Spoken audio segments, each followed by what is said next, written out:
does it feel to have been vulnerable like that in a room of 24,000 people and I don't know how many millions of people watching at home? It feels human, I think. I think being an athlete, people kind of disregard that side of us, the human side of things. Millions of people watched Coco Gauff break down on court, just days before the biggest controversy of her career exploded. But no one knew what was coming next. An ABC anchor, someone with a spotless, 2-decade career, got caught saying something he never meant for the world to hear. A 37-second clip leaked online, and within hours, his entire life was unraveling. And now, Coco's legal team is involved.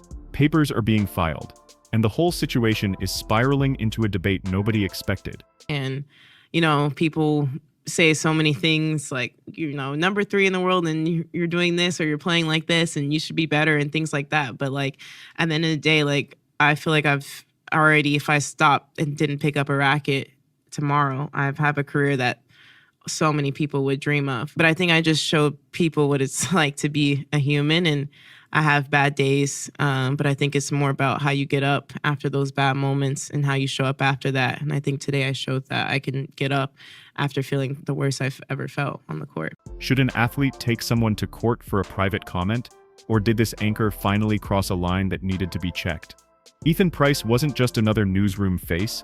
He was one of ABC's long-standing voices, the calm, steady anchor people woke up to for almost 20 years.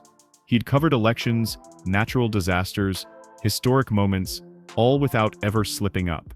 That's why what happened next felt so surreal. During a routine commercial break on World Morning Now, he leaned back in his chair, chatting casually with his co-host the way people do when they think nobody's listening. And then he said it, the line that instantly detonated his entire career. Laughing under his breath, he muttered, for someone so young, Coco sure acts like she's saving the world. It's just tennis, not a revolution. It wasn't a heated rant. It wasn't some dramatic outburst. It was the kind of dismissive, offhand comment people toss around when they assume the room is private. But this time, someone caught it. Maybe a staff member recorded the production feed. Maybe a raw studio clip leaked. No one knows for sure. But the audio, grainy but unmistakably real, hit Reddit like gasoline on a match. Within 1 hour, it had 12 million views. Twitter turned hostile. Instagram comments went nuclear. Even people who don't watch tennis suddenly had strong opinions about Ethan Price. And that was only the beginning. Because this wasn't just a slip-up. It tapped into something much bigger. After everything that happened on Thursday night, did you wake up feeling a little differently yesterday? Yeah, for me, I think I just realized that I don't want that moment to happen again, like on court for sure.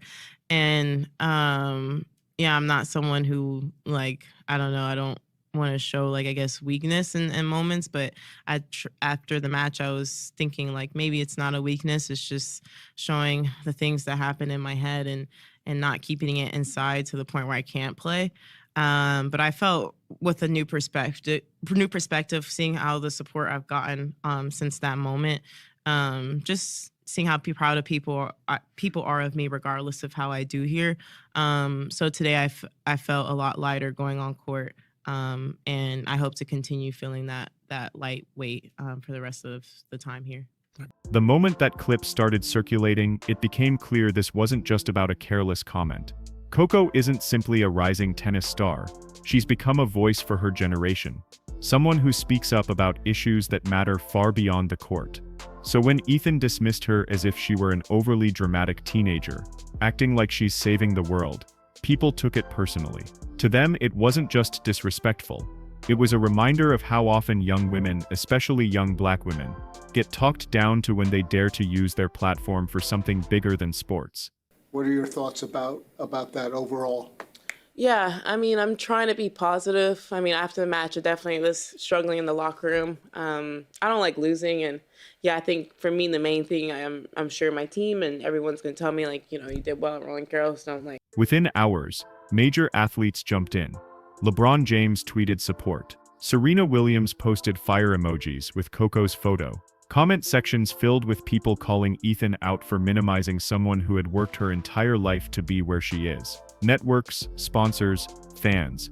Everyone had something to say, and most of it wasn't kind. ABC felt the heat immediately. By Wednesday afternoon, the network had suspended Ethan pending an investigation, putting out one of those corporate statements about professional standards and respect in the workplace. Everyone understood what that meant. Ethan wasn't coming back. Not in this climate, and not with that clip spreading like wildfire. But the person everyone was waiting to hear from, the one voice that could shift the entire narrative, stayed silent. And that silence was about to speak louder than anything she could have tweeted. While the internet was tearing Ethan apart in real time, Coco didn't post a single word. No tweet, no interview, not even one of those vague Instagram stories athletes use when they want to hint at drama without actually saying anything. She was in Shanghai preparing for a tournament, ignoring the noise while everyone else dissected her every expression. Her phone was lighting up non-stop. Agents calling, reporters begging for a statement, friends checking in, but she kept everything muted. Her coach later said he found her sitting by the hotel window with her headphones in, staring out over the city.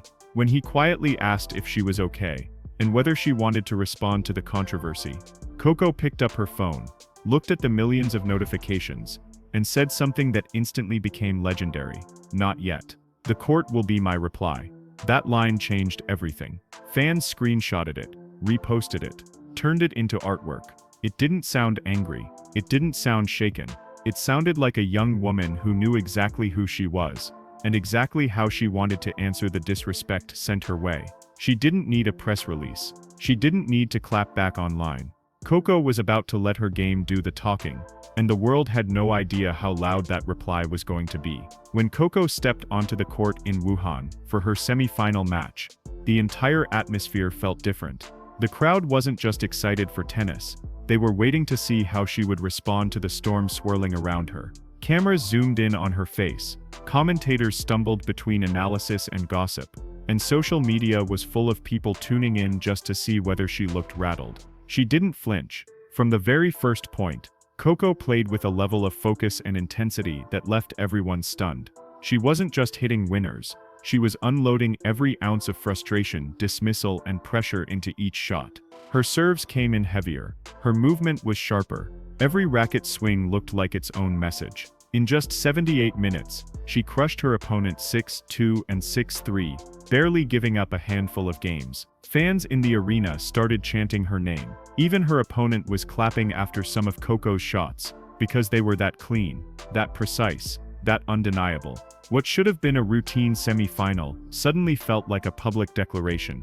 Coco Gauff wasn't going to be knocked down or disrespected by anybody. Not an anchor, not a network, not the internet.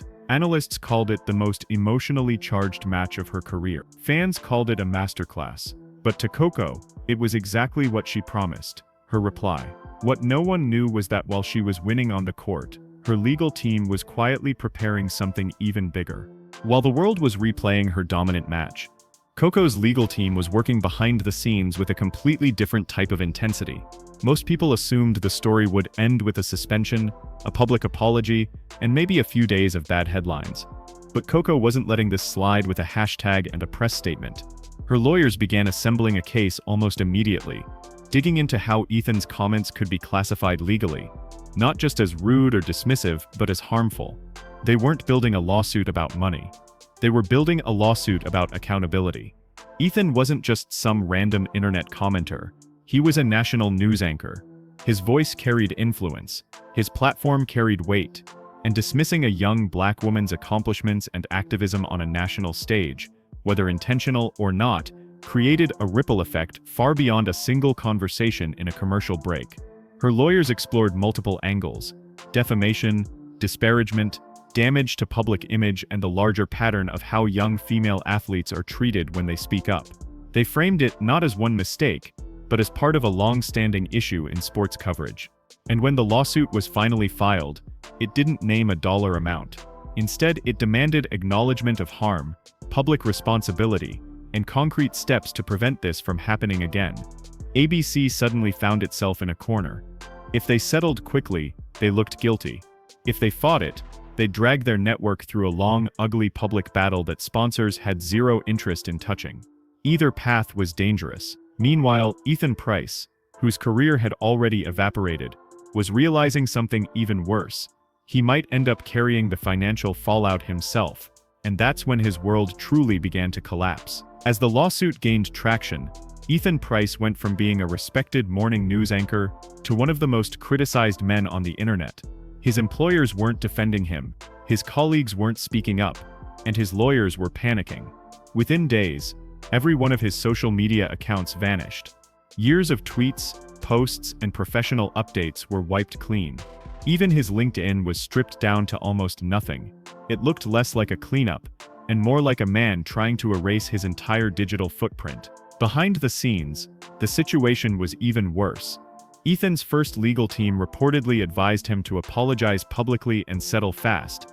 But settling meant admitting fault, something that could not only cost him financially, but officially end any chance of ever working in media again.